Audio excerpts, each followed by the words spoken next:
ఉద్యోగం ఉన్నోడిని జనం గౌరవిస్తే ఉద్యోగం లేనోడిని నువ్వు గౌరవించు. ధైర్యపరచు. నాన్న ఈరోజు జాబ్ లేదా, డోంట్ వరీ నాన్న, తప్పకుండా నీకు లైఫ్ ఇస్తాడు నాన్న. నా దేవుడు నమ్మదగిన వాడు. ప్రే చేసుకున్నానా, నేను కూడా చేస్తాను నీ కోసం. తిన్నానా, ఇది ఈ పైసలు దగ్గర పెట్టుకుని ఖర్చుకు వాడుకున్నానా, నీకు జాబ్ ఇస్తాడు నాన్న దేవుడు. నిరాశపడొద్దు నాన్న, నిరుత్సాహపడొద్దు నాన్న, కృంగిపోవద్దు నాన్న.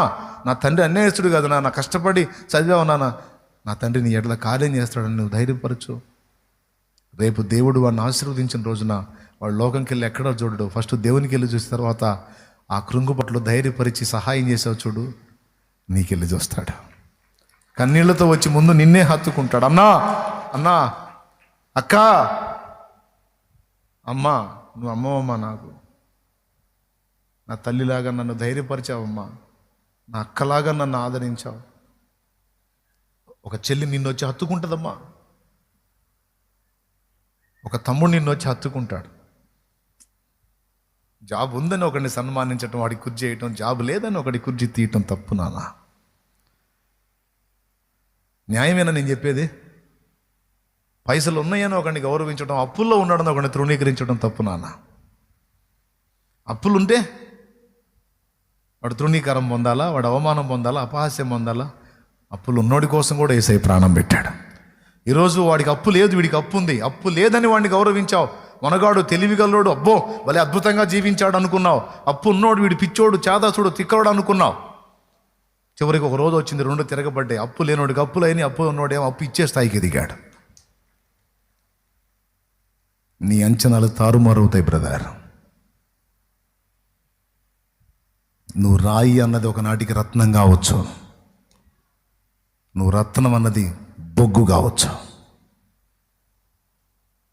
కాబట్టి మనం నేర్చుకోవాల్సింది ఒకటే, పిచ్చోళ్ళైనా, మంచోళ్ళైనా, జ్ఞానవంతులైనా, జ్ఞానశూన్యులైనా, భేదవాళ్ళైనా. హోటల్కి వెళ్తాం, రా అని ఒకడు మెయింటైన్ చేస్తుంటారు. ఎవరిని? సర్వర్ని పిలిచి, ఆ సర్వ్ చేసేవాడిని పిలిచి చాలా తేలిగ్గా మాట్లాడేవాళ్ళని చూశాను హోటల్లో. ఒక్కోసారి కొన్ని హోటల్స్కి పోతాం, వాడి బలుపంతా వీడి మీద చూపిస్తాడు. ఒక్కొక్క ఎదవ ఉంటాడు, అనకూడదు నేను, చూపిస్తుంటాడు. వీడి బిల్డప్ అంతా వాళ్ళ మీద చూపిస్తాడు. ఒకరికొరకనే కోపడుతుంటాడు. వాళ్ళే, సరే సార్, సరే సార్, సార్ అలాగే సార్, సారీ సార్. దేవుడు నాకు నేర్పించాడు, ఎవరిని తృణీకరించొద్దు నాన్న, ఎవరిని తేలిగ్గా మాట్లాడద్దు. నాకు దేవుని కృప, నేను వాళ్ళని అడుగుతా, పలకరిస్తా. వచ్చేటప్పుడు రూపాయి అదనంగా వాళ్ళ చేతిలో పెట్టండి అని పెట్టిస్తా. అంతేకాదు తినేటప్పుడు అందుబాటులో ఉంటే మీరు తిన్నారా అని అడుగుతా. మీరు తిన్నారా అమ్మా అంటే, సార్ 4 అవుతుంది సార్ మేము తినేసరికి. థ్యాంక్ యూ సార్ అంటారు. పలకరించడం, వాళ్ళని గౌరవించటం. నాన్న నాకు ఫలానా తేనా, గౌరవనీయంగా ఫలానా తేనా అన్నప్పుడు మొహంకెళ్ళి చూస్తారు వాళ్ళు. ఎందుకంటే రెస్పెక్ట్ చేయరు, అలాగా చూస్తారు. నవ్వి ఇట్లా చేయనా అట్లా 2 మాటలు అట్లా కలిపితే చాలు, ఆటోమేటిక్గా వాళ్ళు ఇక కన్నబిడ్డలాగా మారిపోతారు, తోడబుట్టిన వాళ్ళలాగా మారిపోతారు. కొసరు కొట్టేస్తారు. తినండి, కొంచెం తీసుకోండి సార్, వేసుకోండి సార్.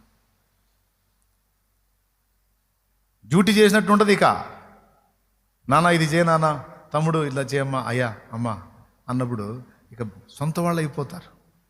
ఇక ఆటోమేటిక్గా కుటుంబ సభ్యులు వడ్డించినట్టుగా ఫీల్ అయిపోతారు.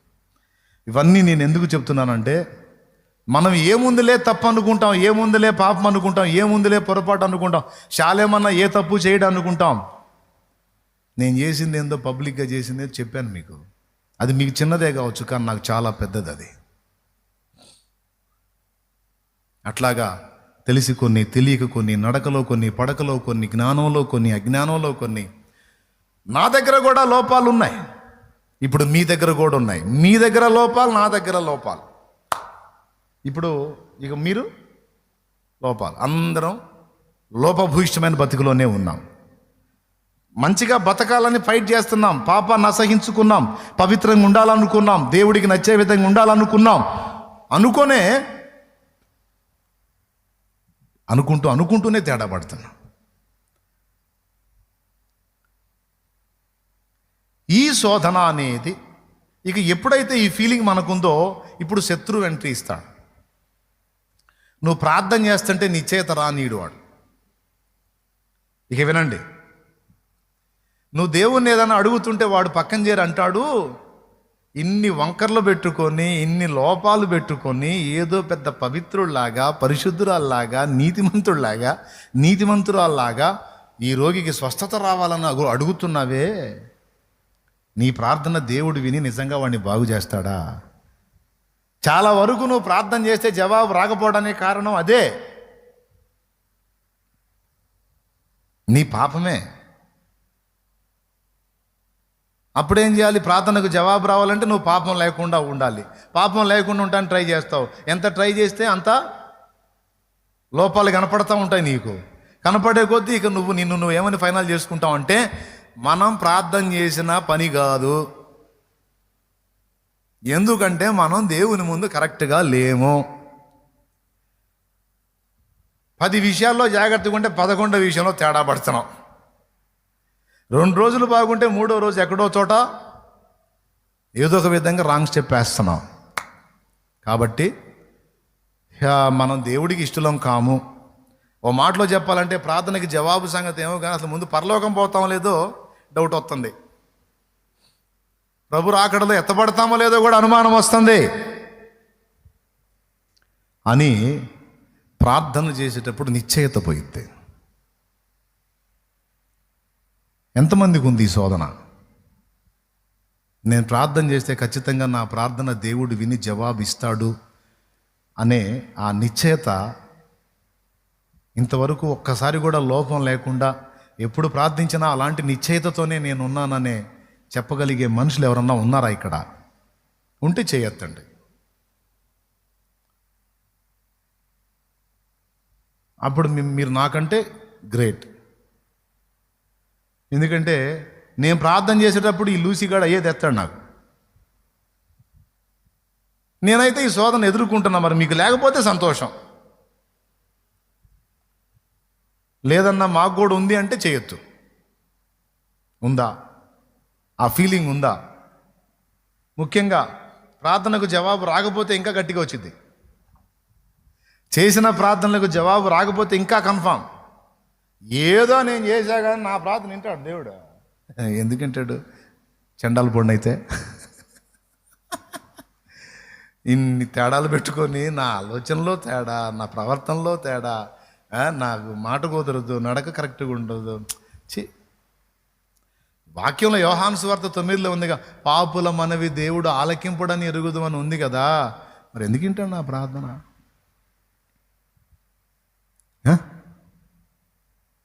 అనే ఒక బలమైన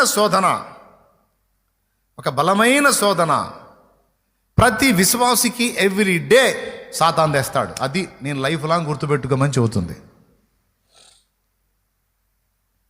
ప్రతి దినం శత్రువు తెస్తాడు ఈ శోధనని.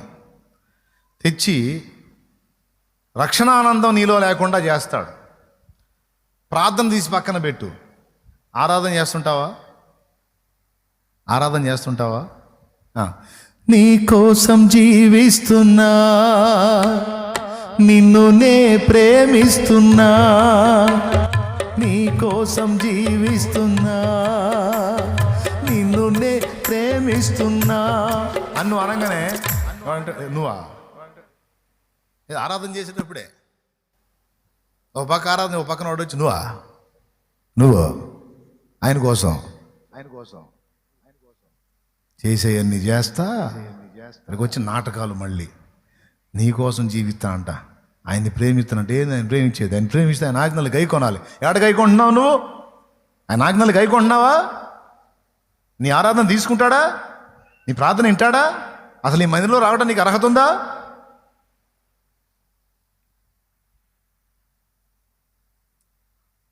అసలు ఆయన సముఖంలో నిలబడడానికి నీకు అర్హత లేదు. మళ్ళా ప్రేమిస్తున్నా. ఏది నువ్వు ప్రేమించేది? ప్రేమిస్తే ఆజ్ఞలు గైకొన్నావు. మరి ఆజ్ఞలు గైకొన్నప్పుడు, కొనినప్పుడు నువ్వు ప్రేమించినట్టు, కొననప్పుడు నువ్వు ప్రేమించినట్టు. ఆయన ప్రేమించినప్పుడు నువ్వు శాపగ్రస్తురాలివి. నువ్వు దేవునికి ఇష్టం కావు. ఇక ఆరాధనలో జీవం పోయింది. నేను చెప్పింది ఎంతమందికి అర్థమవుతుంది? పరిచర్యలో జీవం పోయింది. వాడు పరిచర్య దగ్గర కూడా వస్తాడు. పరిచర్యలో ముందుకెళ్ళాలంటే ఎంత నీతిగా ఉండాలి? శాలేమన్నలాగా ఉండాలి. ఏంది నువ్వు నేను ఉండేది శాలేమన్నలాగా అని శాలేమన్నని ఎక్కడో చూస్తారు. ఇప్పుడు నేనేందో ఇందాక మీ ముందు బయట పెట్టా. ఇప్పుడు చెప్పు, నాకంటే మీరే నయం